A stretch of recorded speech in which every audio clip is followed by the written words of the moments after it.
Hello everyone. Let's understand what are equivalent fractions. Equivalent fractions are fractions that represent the same value, even though they have different numerators and denominators. Understanding of equivalent fractions is important as it has many real-world applications, such as in exchange of money, scientific calculation, medicines, measurements, etc. Now, if you check these given blocks, compare the shaded parts.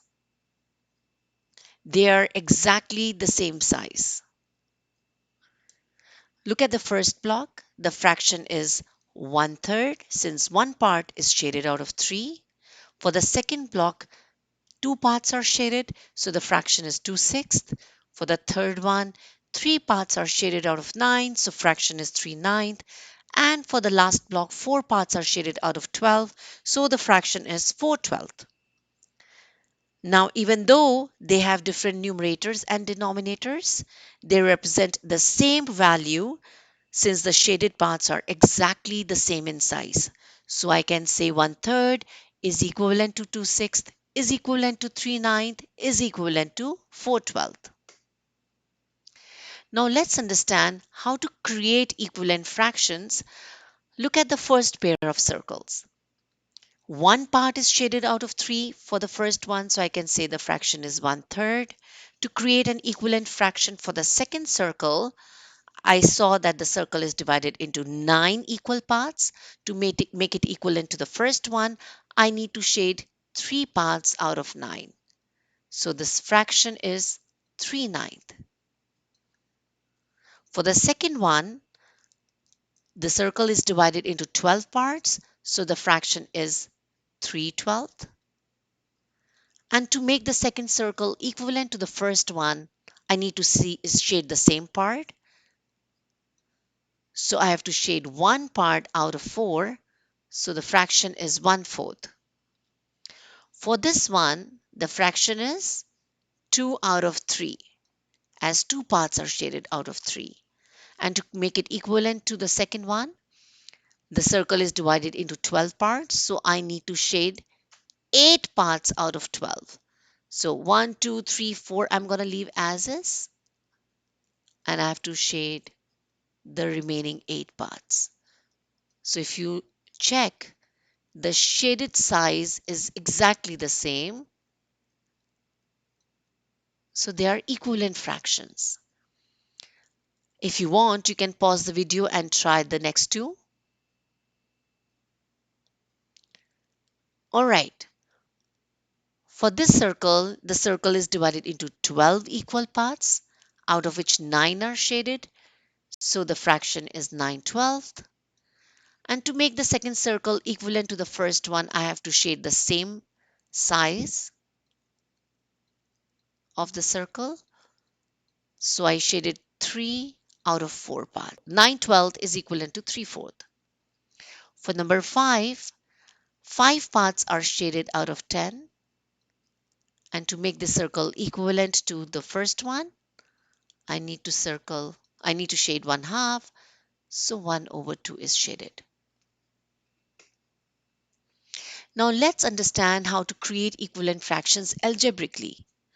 To create equivalent fractions, you need to either multiply numerator and denominator by the same number, or you divide numerator and denominator by the same factor. Let's try some examples. 1 times 5 is 5. 2 times 5 is 10. So I can say 1/2 is equivalent to 5/10. Similarly, 7 times 4 is 28. Whatever I do with the numerator, I have to do the same with the denominator. So 4 times 4 is 16. So I can say 7/4 is same as 28/16. For this example, 3 times 6 is 18. I have to do the same with the denominator. 8 times 6 is 48.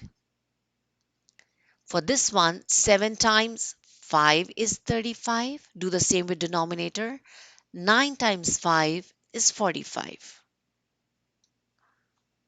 Now, if you want, you can pause a video and try the next two examples. Okay, so 8 divided by 2 is 4. 16 divided by 2 is 8. Now 4 over 8, I need to divide by a common factor. So common factor is 2, common factor is 4.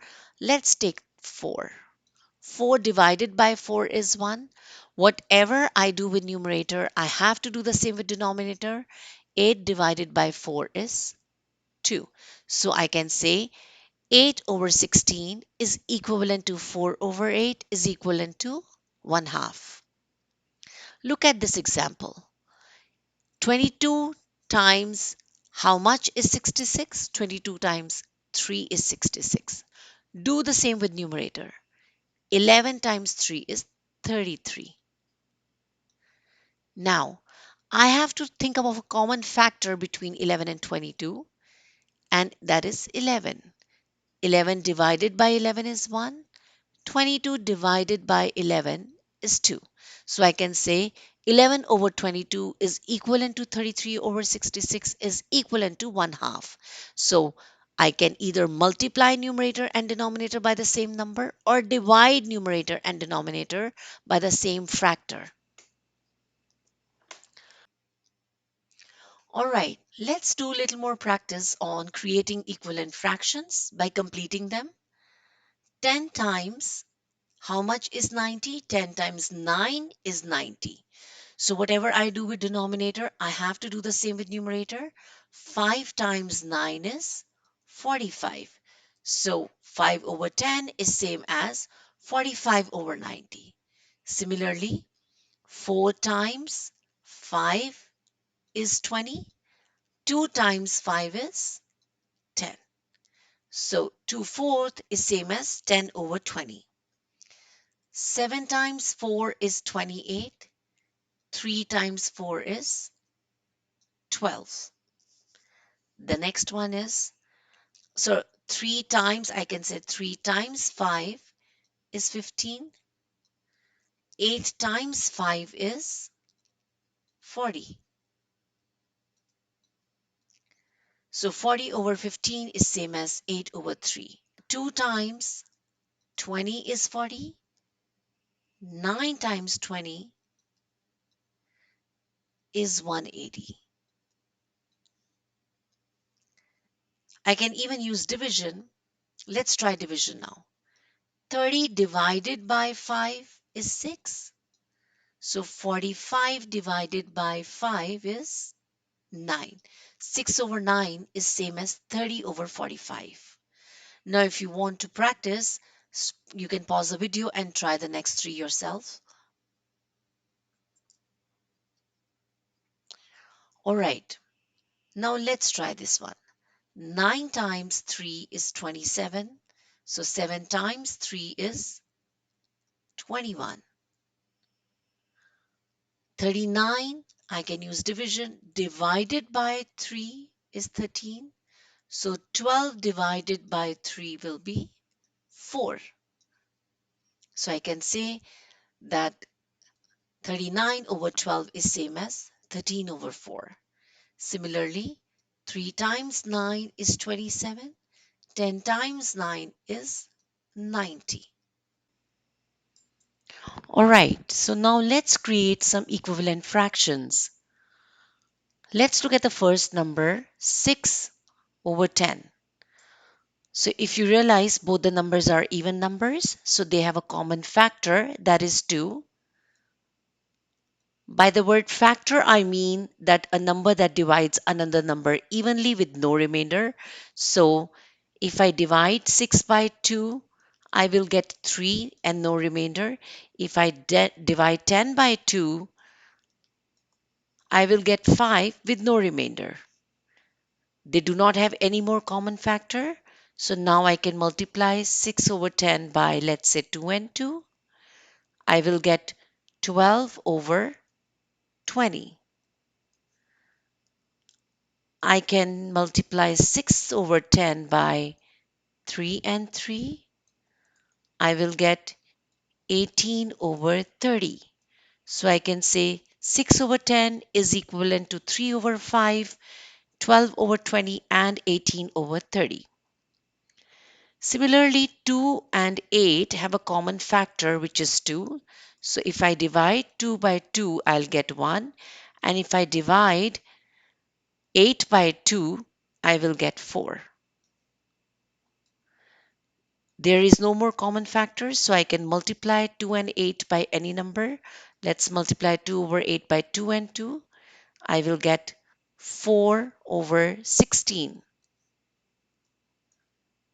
2 over 8 by, let's say, 10 and 10.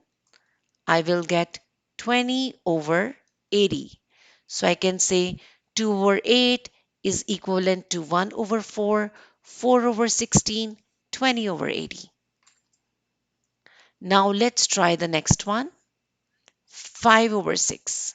Now 5 and 6 do not have any common factor other than 1. So I have to multiply 5 over 6 by different numbers. I can do that by, for example, 2 and 2. I will get 10 over 12. 5 over 6 by 3 and 3. I will get 15 over 18.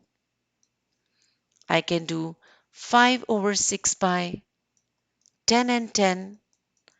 I will get 50 over 60. So I can say 5 over 6 is equivalent to 10 over 12, 15 over 18, 50 over 60. Similarly, for 3 over 8, they do not have any common factors. So I can do 3 over 8 times 2 and 2. I will get 6 over 16. I can do 3 over 8 times 3 and 3. I will get 9 over 24. 3 over 8 times 4 and 4. I will get 12 over 32. So when it comes to multiplication, and I can multiply numerator and denominator by any number. And if it comes to division, I need to divide both numerator and denominator by the same factor. For 10 over 15, they have a common factor, which is 5. So I can do 10 over 15 divided by 5 and 5, which is 2 over 3. They do not have any more common factor. So now I can multiply by any number. 10 over 15 times 2 and 2 will give me 20 over 30. 10 over 15 times 3 and 3 is 30 over 45. So I can say 10 over 15 is equivalent to 2 over 3, 20 over 30, 30 over 45. If you want, you can pause the video and try this. Okay, now 16 over 24. 16 and 24 have a common factor, which is 8 and 8. So 16 divided by 8 is 2, 24 divided by 8 is 3. They have another common factor, which is 4 and 4. So 16 divided by 4 is 4. 24 divided by 4 is 6. I can even do 16 over 24 by 2 and 2, which is going to give me 8 over 12. So I can say 16 over 24 is equivalent to 2 over 3, 4 over 6, 8 over 12. You might have different answers if you have chosen to multiply with some number, which is absolutely fine. So to create equivalent fractions, we either need to multiply numerator and denominator by the same number, or we divide numerator and denominator by the same factor. So I hope that brings the clarity on the concept of equivalent fractions. Thank you for watching, and if you want to watch more such videos, please subscribe to my channel, Key to Math.